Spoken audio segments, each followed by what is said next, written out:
bienvenue dans cette nouvelle vidéo. On continue la série, je vous les mets toutes ici, du travail sur l'image de soi sur ma personne, histoire de vous montrer un petit peu comment peut se dérouler un travail sur l'image et ce que vous pourrez retrouver en partie dans mes formations, puisque évidemment dans les formations ce sera quand même un petit peu plus précis que ce que je vous fais là.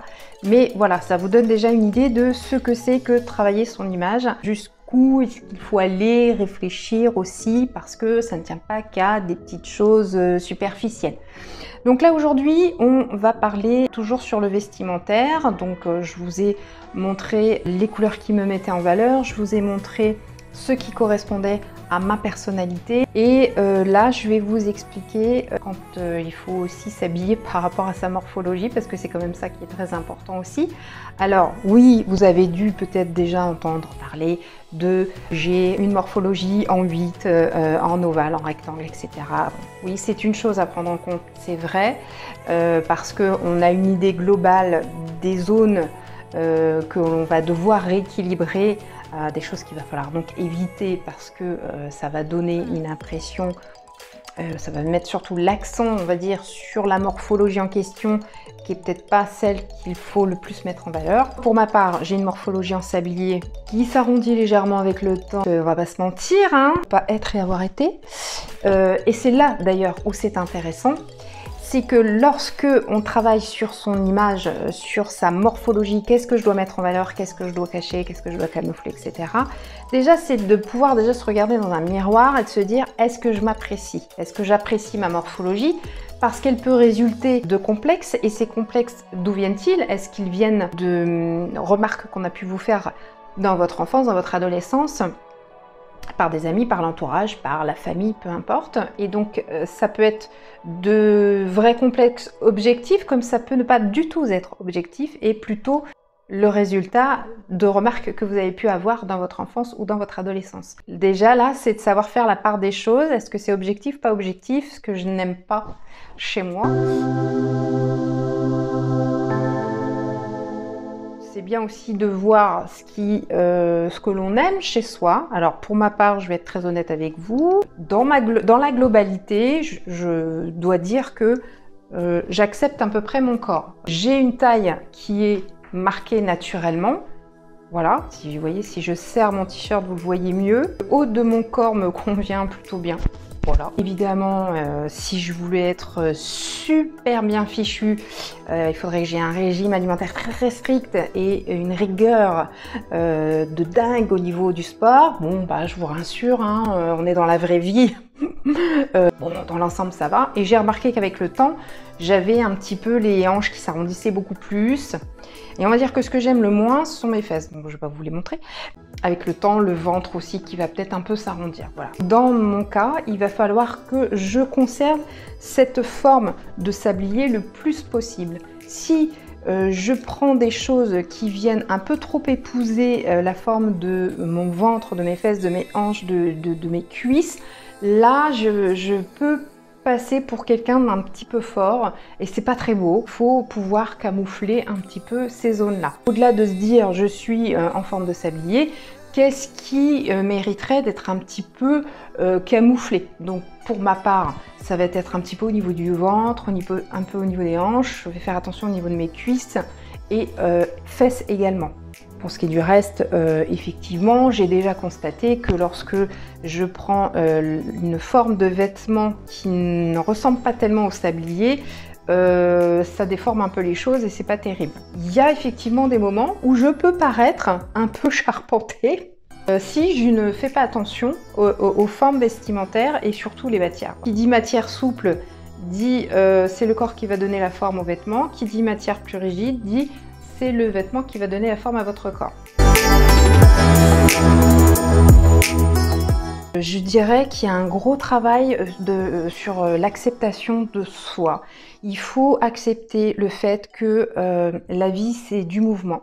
Ça change, ça évolue. Il faut accepter le temps qui passe et il faut accepter qu'en prenant de l'âge, on est un peu plus marqué, on a un peu plus de rides, on s'épaissit un petit peu. C'est la vie, c'est normal. Surtout, il faut aussi apprendre à choyer son corps. L'estime de soi, elle vient de là aussi. Il faut savoir s'aimer suffisamment pour choyer son corps. Ça veut dire quoi, choyer son corps? Ça veut dire apprendre donc, à l'aimer lorsque vous allez l'hydrater par des soins, voilà, pour avoir une belle peau douce et lissée, peut-être faire un petit peu de sport, quel qu'il soit. Ce qu'il faut, c'est pas faire du sport parce que c'est tendance de faire du sport en ce moment et qu'il y a plein de gens le font et que ouhou, c'est super. Non, non, faites des choses qui vous correspondent. Faites pas des choses parce que tout le monde le fait. Oh là là! Surtout pas. Il y a des personnes qui vont faire des sports très intensifs. Il y a des personnes qui vont faire des sports un petit peu plus doux. Il y a des gens qui vont peut-être juste aller plutôt marcher. Voilà, mais faites ce genre de choses juste dans un souci déjà de bien-être, pas dans un souci d'esthétique, d'accord? Plutôt déjà dans un objectif de bien-être, avant toute chose. Pour ma part, j'ai toujours fait du sport. J'ai fait beaucoup de fitness étant plus jeune avec de la musculation. J'avais beaucoup de temps. Alors quand je dis beaucoup de temps, j'avais pas d'enfants. J'étais mariée à un homme qui avait déjà des enfants, mais que nous n'avions pas en permanence. À l'époque, je faisais ma journée de travail, j'allais faire du sport le soir. Avant de monter mon entreprise, j'ai été 1 an et demi au chômage, le temps de préparer ma boîte. Et pendant ces 1 an et demi, je faisais énormément de sport. Beaucoup, beaucoup, beaucoup. Je mangeais vraiment tout ce qui me faisait plaisir. On va dire que le sport évitait de me faire grossir, je pense, parce que je mangeais vraiment quand même beaucoup. Ensuite, lorsque j'ai eu ma fille, là ça a changé, je suis allée faire du sport plutôt pendant midi. J'ai eu une phase où j'y allais le matin, mais ça me prenait trop de temps sur le matin. Donc du coup, je décalais pendant midi. Après, on a eu un peu le confinement. Là, j'ai commencé à découvrir le sport à la maison. Et là, j'ai vraiment kiffé. C'est totalement ce qui me correspond. Comme je suis une personne très active, comme on l'a vu dans les vidéos précédentes, et que j'aime optimiser le temps, pour moi, c'était royal de faire du sport le matin parce que pas de perte de temps, de prendre la voiture, de préparer le sac de sport, d'aller donc se garer, ensuite d'aller se changer au vestiaire, de faire donc l'heure de sport en question, ensuite de retourner au vestiaire, de prendre sa douche, de reprendre sa voiture, de revenir chez soi, etc. Ça fait perdre 10 fois moins de temps. Moi, je le fais le matin parce que je me dis toute séance faite le matin est sûre d'être faite.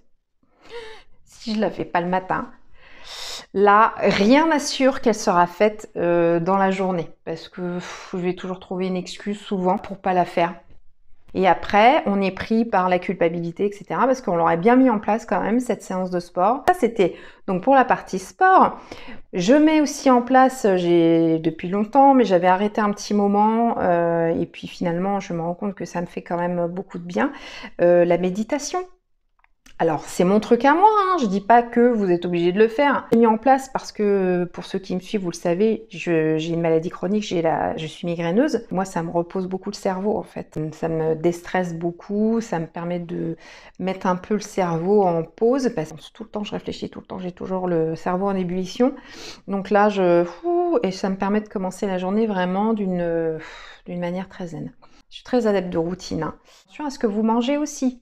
Pas forcément toujours dans un but esthétique, dans un but santé, bien-être. C'est important d'avoir conscience de tout ce que vous mettez dans votre corps, tout ce que vous buvez, tout ce que vous mangez. Donc moi, pour ma part, je ne fume pas. Je ne bois pas pour des raisons médicales, parce que je suis migraineuse et que c'est un facteur déclenchant de crise, mais je n'étais pas une grosse buveuse de toute façon à la base, hein, très sincèrement, donc ça ne me manque pas du tout. J'ai appris à limiter le café, parce qu'avant je buvais beaucoup de café. J'ai eu une phase où je prenais pas le temps de manger le matin, puis après j'ai eu une autre phase où je prenais pas le temps de manger le midi, puis j'ai eu aussi une époque où je mangeais même pas le soir. Donc vous voyez, ça, c'est plein de choses qui viennent torturer votre corps, vous vous faites pas du bien. C'est important d'avoir des repas bien construits, équilibrés. Après, il faut vivre aussi, hein, je vous cache pas que moi je suis très gourmande, et si je l'étais pas d'ailleurs, je serais sacrément sèche et svelte, c'est pas le cas.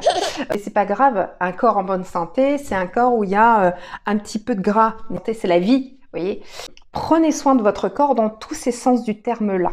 Tout ce que vous allez appliquer sur votre corps, tout ce que vous allez mettre dans votre corps, c'est-à-dire la nourriture, tout ce que vous allez lui faire faire, c'est-à-dire le sport. Connectez-vous aussi avec la nature. Faites des balades, allez marcher. Est-ce que vous prenez soin de votre corps? C'est ça aussi, l'acceptation de soi. Et en résulte l'estime de soi, c'est-à-dire est-ce que je m'aime suffisamment? Voilà. Prendre soin de son corps, se mettre en valeur, ça passe aussi par ça.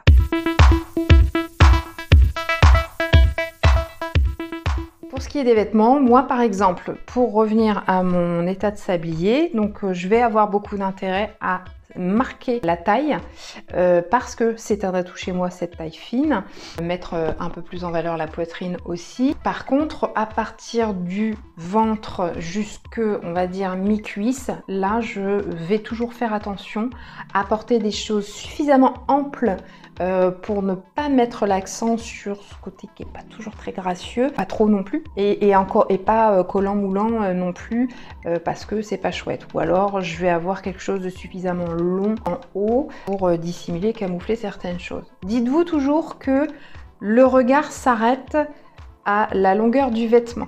Je sais que pour me mettre en valeur, la mini-jupe, le short, ça ne me va pas du tout.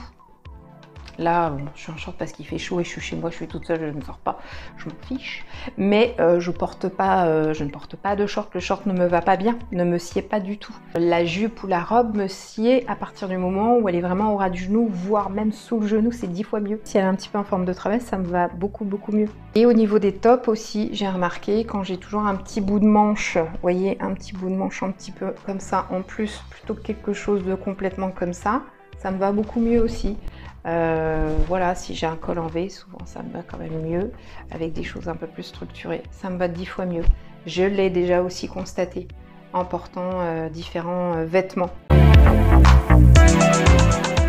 Le truc, c'est de se regarder dans un miroir et de se dire objectivement qu'est-ce que j'aime déjà, qu'est-ce que je n'aime pas, et est-ce que c'est vraiment objectif, et qu'est-ce qui serait quand même judicieux de camoufler, de ne pas trop mettre en avant. Parfois on a des personnes, moi j'ai eu le cas en consultation, des personnes qui me disent bah moi je porte que du noir parce qu'avec du noir ça amincit, parce qu'il y a toujours deux critères essentiels qui reviennent souvent, c'est s'allonger, s'amincir.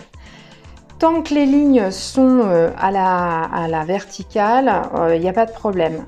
Dès qu'on est sur des choses horizontales, là, on va venir alourdir la silhouette, l'épaissir. Plus vous allez mettre de couleurs sur vous, plus vous allez découper la silhouette. Pour mettre des exemples des tenues que j'avais essayées pour vous faire la vidéo, on remarque quand même quand je suis habillée de la même couleur de la tête aux pieds avec juste une veste d'une autre couleur, ça va beaucoup mieux que lorsque j'ai et le top et la veste de la même couleur et le bas pas, vous voyez.